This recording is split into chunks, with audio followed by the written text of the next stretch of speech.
We're going to start recording. Good evening, everybody.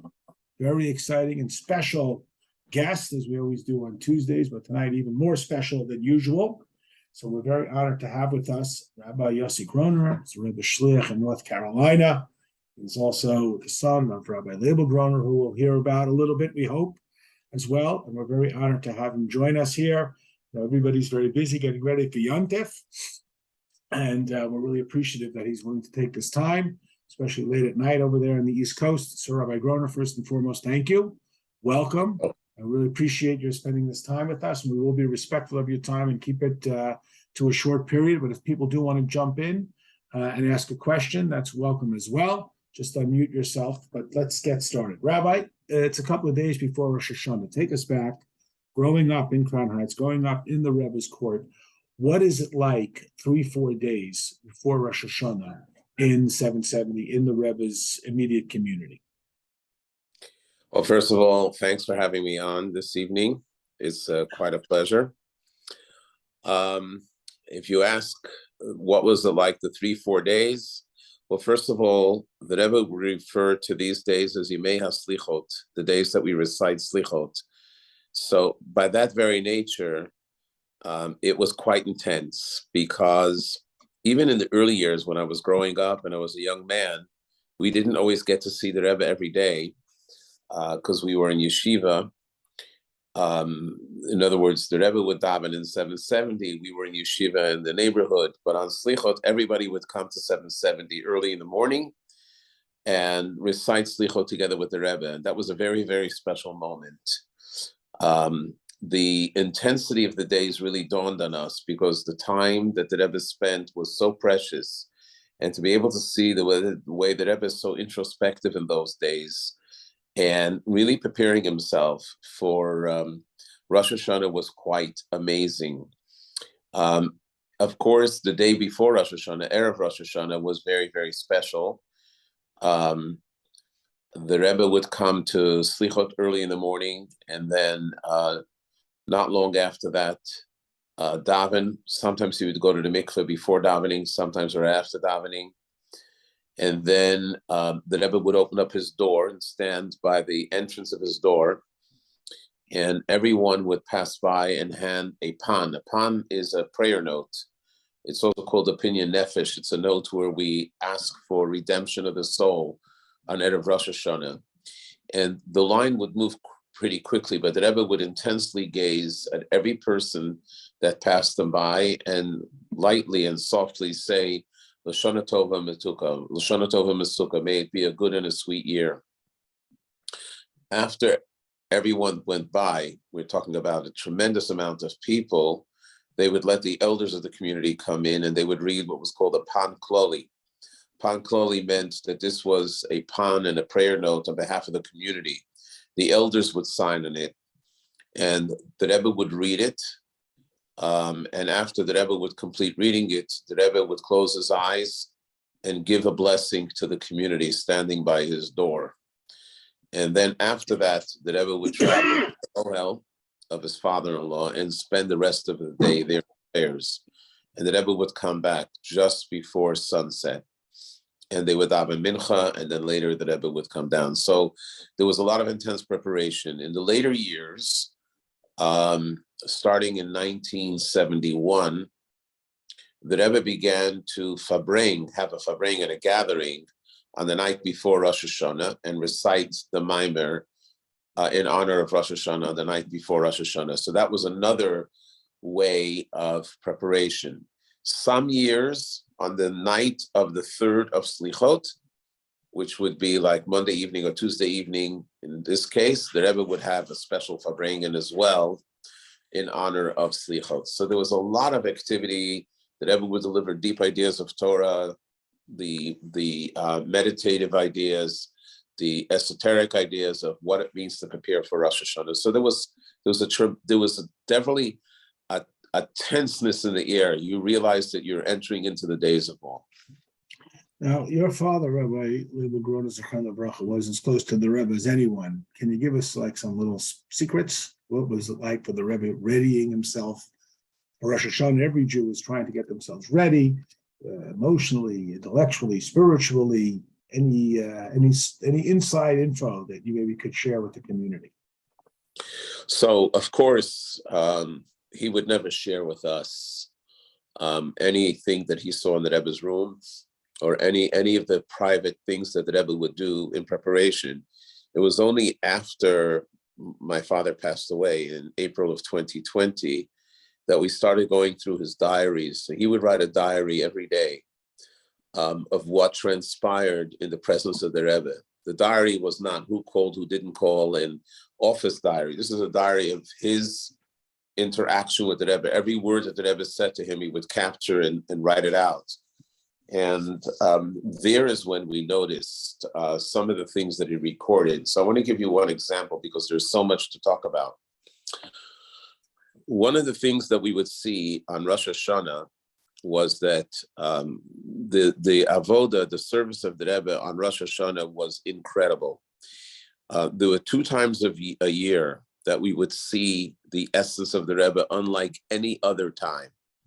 There was nothing comparable to it whatsoever. And that was the holiday of Rosh Hashanah, in the intensity and essence of the Rebbe that would come forth. And then, of course, the holiday of Simchas Torah, when the essence of the Rebbe's joy would come out. And even the great Chassidim, the great philosophers like Rabbi Khan said, you never saw that level of revelation of the essence of the Rebbe as you did on Rosh Hashanah, or as what you saw on Simchas Torah. So the Rebbe would do a lot of things on Rosh Hashanah itself on behalf of the community, and you saw it in his prayer, the way he blew the shofar. I'll give a little bit of a description a little later, because I'm getting to a point. That is that the Rebbe would have my father carry down 2 wrapped packages. They were packed in brown paper. It almost looked like from a Chinese laundry, but it was these packages that were neatly packed together, and he would carry 3 or 4 of these packages, and they weren't light. In later years, the packages increased, and one of the others of the Rebbe's secretaries would carry it down as well, Rabbi Klein. And we would always try to ask my father, what's in those packages? And everybody said it was panim.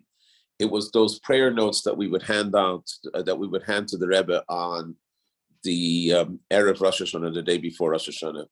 It wasn't until we read his diary that we discovered that indeed it was notes, but it wasn't those notes that we would hand out on the day before Rosh Hashanah.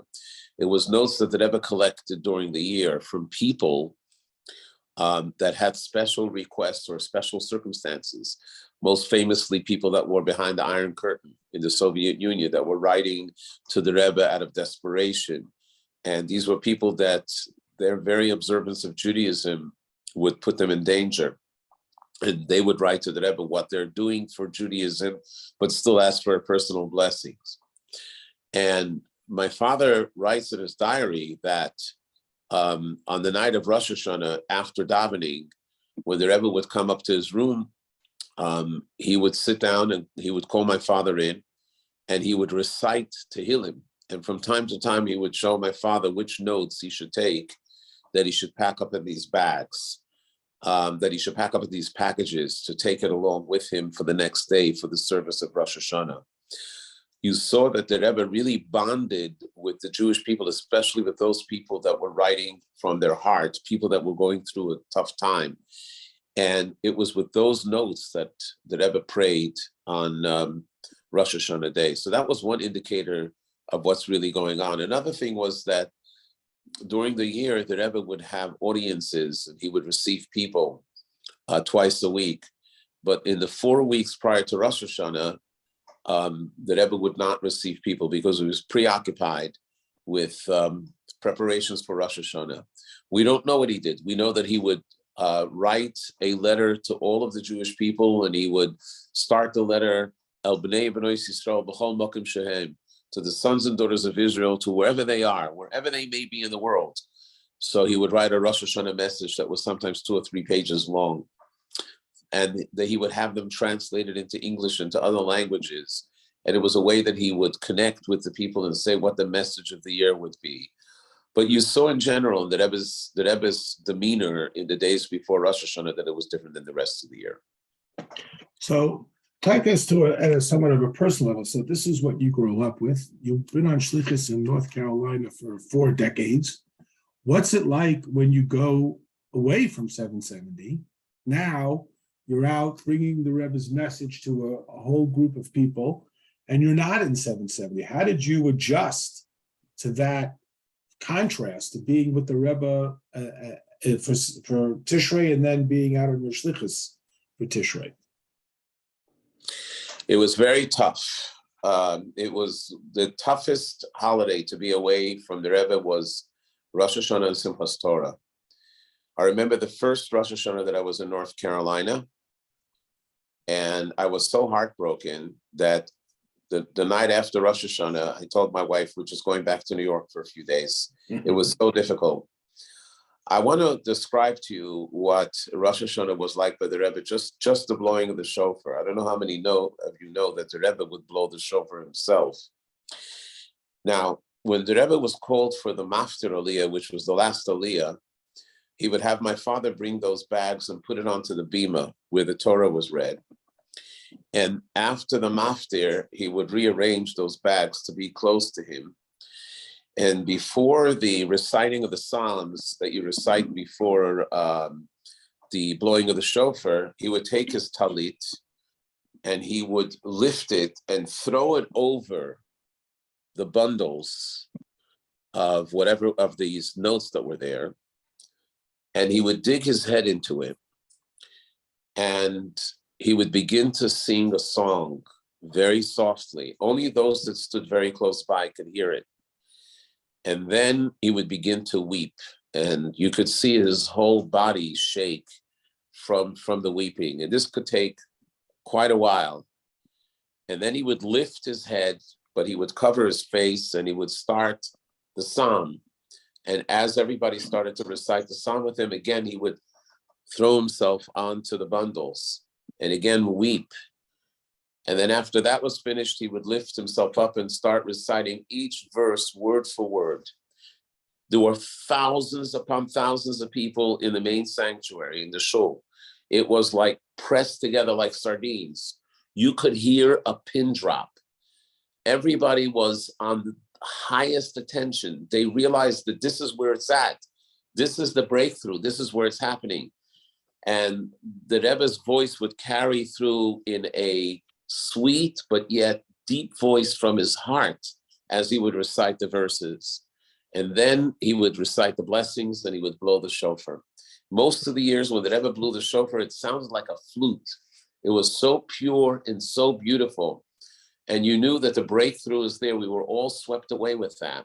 I want to describe that even the other synagogues in Crown Heights, and there were plenty of them in those years, today as well, but I remember in the 60s and in the early 70s, when it came time for blowing the shofar, all the synagogues would empty out, or most of them would empty out, and they would all come to the Rebbe shul.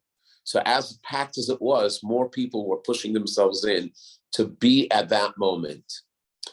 And when you experienced the whole service of blowing of the shofar, and what it meant that it's the coronation of God as king, and that the soul is yearning and it's blending with God in such a beautiful way, you can't take that experience anywhere else with you. So the first Rosh Hashanah that I was away, I was so heartbroken that I called my twin brother who lives in Israel, and I said, "How do you do it?" So he said that every year, Rabbi Alperovich would go to a military base and they would spend it with the soldiers on the military base to encourage them. But there was another key. They would drink out a glass of vodka in the morning. This way, they were able to sort of forget about their sorrows. So it's very, you're asking a very strong question. It was very, very difficult. But on the other hand, I knew that I wasn't there as a punishment. I was there to fulfill the Rebbe's mission. And if we are able to get so many people to come to shul or go out to their locations and blow the shofar and share the meaning of Rosh Hashanah with them, that brings the Rebbe more happiness. And there's one story that I want to share with you. It's a story with a very great chassid who used to live, he's no longer alive, but he was the head shliach in Argentina. He lived in Buenos Aires. His name was Rabbi Beryl Baumgarten. And of course, he was very close to the Rebbe, and he went to Argentina in the 50s. And one year, he wrote to the Rebbe, pleading with the Rebbe that the Rebbe should give him permission, he should be able to be by the Rebbe's presence, to be close to the Rebbe on Rosh Hashanah, to hear the blowing of the shofar and to experience it. And the Rebbe wrote him back and he says, believe me, those that go out on my mission to the hinterlands are closer to me on Rosh Hashanah when I blow the shofar than the people that are standing around squeezing close to the bima. So that was a story that we used to constantly say to ourselves, that this is where the Rebbe wants us to be, so we're doing it. But to say that we didn't miss and yearn that we should be able to be by the Rebbe, absolutely not. It was our desire all the time. So we know, of course, the holidays, Rosh Hashanah, Yom Kippur, Simchas Torah, but it's a whole month of Tishrei. And walk us through for a few more minutes. We do want to be respectful of your time. If anybody wants to jump in with a quick question, we do want to, not keep the rabbi much longer, but we're just loving every word you're saying. What was it like on the other days, the non-Yom Tif days, when it's not Rosh Hashanah, it's not Yom Kippur, the other special events? We just to throw in there, the Rebbe has yahrzeit for his mother on the 6th of Tishrei. What were those days like? Well, first of all, every day in Tishrei, every day, whether it was a Yom Tov day or it was a weekday, was very special in the presence of the Rebbe. The Rebbe was always with us during davening, or he received people, or sent out messages to us, and there were lots of farbrengens. You also have to remember that in the earlier years, when guests would come, they had the privilege to have a private audience with the Rebbe twice, once when they came and then once before they left. In later years, the crowds grew so big that it wasn't possible, so they would only go in at the end. But every day was a day that was uplifting. The Rebbe wanted that all the people that were there should spend most of the time in prayer and most of it in study or going out on the Miftzayim. The Rebbe's mother's yahrzeit, the Rebbe's mother passed away on the 6th of Tishrei. It was in 1964. I remember that day very, very well. It was a Shabbos, and the Rebbe came out to the farbrengen, and in the middle of the farbrengen, several of the people that were close to the Rebbe's mother came over to tell the Rebbe that his mother wasn't feeling well, and he already knew that she wasn't well. The Rebbe shortened the farbrengen and davened mincha, and right after mincha, the Rebbe went to his mother's apartment, and then the ambulance came, because we lived on the same street, on President Street, a few blocks further. I remember the ambulance passing by quickly, and they took the Rebbetzin to the hospital.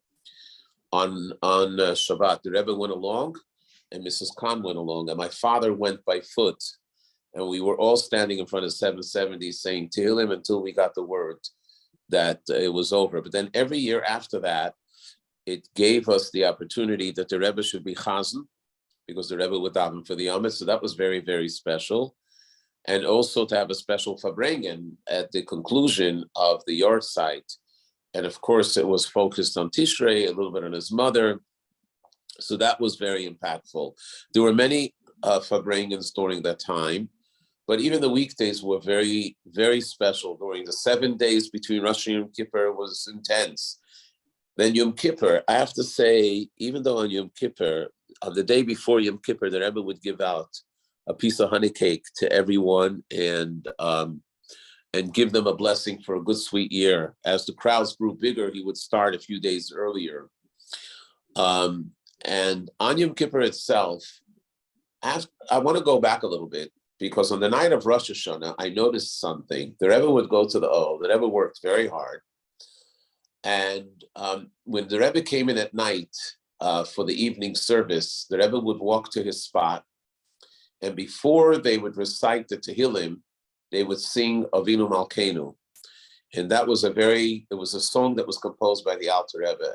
It's a solemn, it's an intense song, and you felt that you entered into the holiday. You entered into the spirit of it. And then they would say Tehillim and they would daven Ma'ariv. And when the Rebbe sat down, as I was growing up, I noticed that the Rebbe was very pale, and his eyes were closing as if he was asleep. And my father, being so close to the Rebbe, and I was standing next to him, I began to bang him. Look, the Rebbe is falling asleep, and he said to me, "Be quiet, be quiet."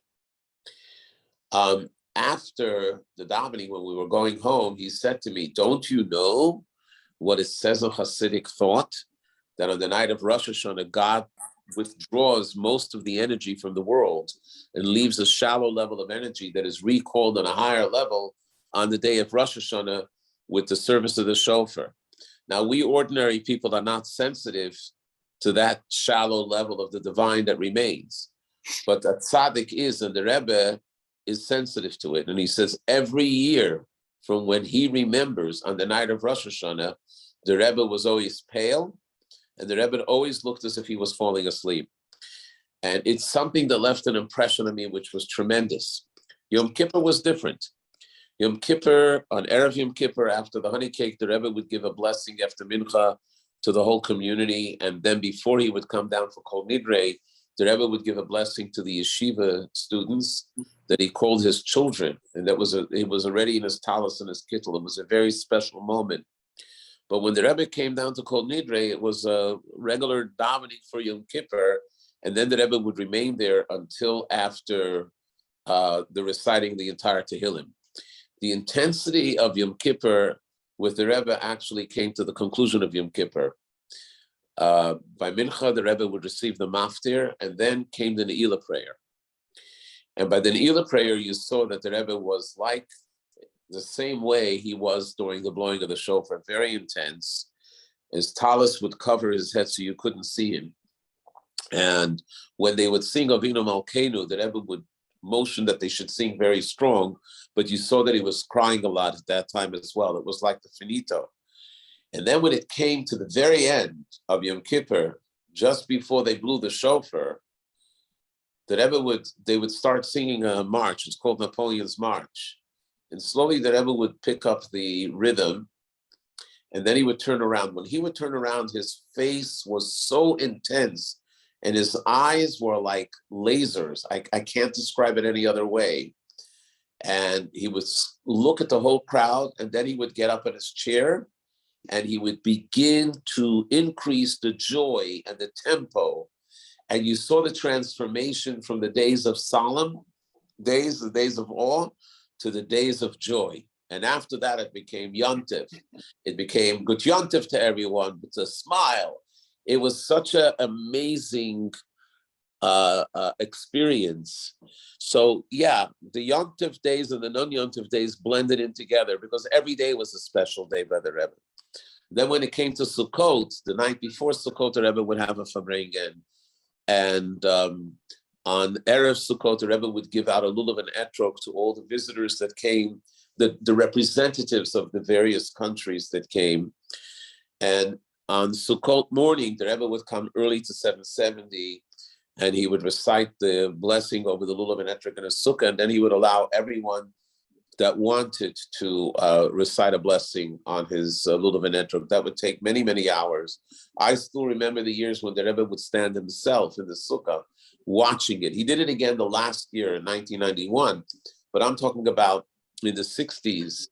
And then the Rebbe asked Rabbi Meir Harlik that he should stand in his place to be able to help people with the lulav and the etrog. But what I can say is Tishrei, the entire month was one festival that was like a 25-day to a 30-day holiday that just didn't stop. Every day there was new excitement, and you lived the life. What should I say? It was like otherworldly. It was transformational, and it was just filled with joy and meaning. Rabbi, it's beautiful. I feel that experience. I was blessed to be there, and hopefully everybody else has had that as well. We do want to be respectful of the Rabbi's time. If somebody has a real short question, we can unmute yourself and jump in. Otherwise, Rabbi, we'll ask you to take us home give us maybe a suggestion. How can we create this or some sense of it in our own families for our own holiday? Maybe a takeaway that can enrich everybody's Yontif for this coming year. I would say simple, to live with the moment and to enter into it, to be totally focused. First of all, there has to be a little preparation. everyone can take a little bit of an idea of Rosh Hashanah, a deeper mystical idea of Rosh Hashanah, focus on it, and really meditate on it and allow it to enter into you, that it should become one with you. And when you enter into the holiday, just live the holiday. Don't allow yourself to be distracted by anything else. Think of the words that you're reciting. Think about the joy that it brings out as the whole world, all the Jewish world is doing it together. Rosh Hashanah is more than eating brisket. Rosh Hashanah is a time that we're actually connecting on a higher level. I'll finish with this. There were 3 Chassidim in 770 that were having a conversation. What do we pray for on Rosh Hashanah? So one said, we pray that it should be a good year. We should be able to make a living. We should have health and all the things that we need. The second one said, we ask for spirituality, that we should be enlightened, that our mind should be receptive to the deeper ideas of Torah. And the third Chassid said, on Rosh Hashanah, we think about God. It's about coronating God as a king, as it says in the prayer, that you become king and that everybody should know you and everybody should have a relationship with you. The truth is that all 3 were correct, and we need all 3. So we definitely can ask for our physical well-being. We can also ask for our spiritual enlightenment, but it's also a time to bond.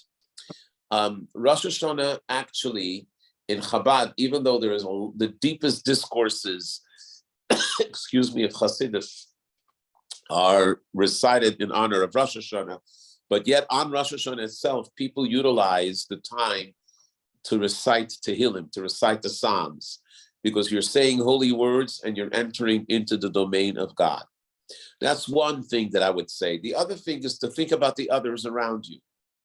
And when I say to think about the others around you, is to say, how can I bring meaning to them in a nice way, in a warm way, that they too should be uplifted? Because the last thing you want to do is just be selfish and be an island for yourself and not think about those that are around you.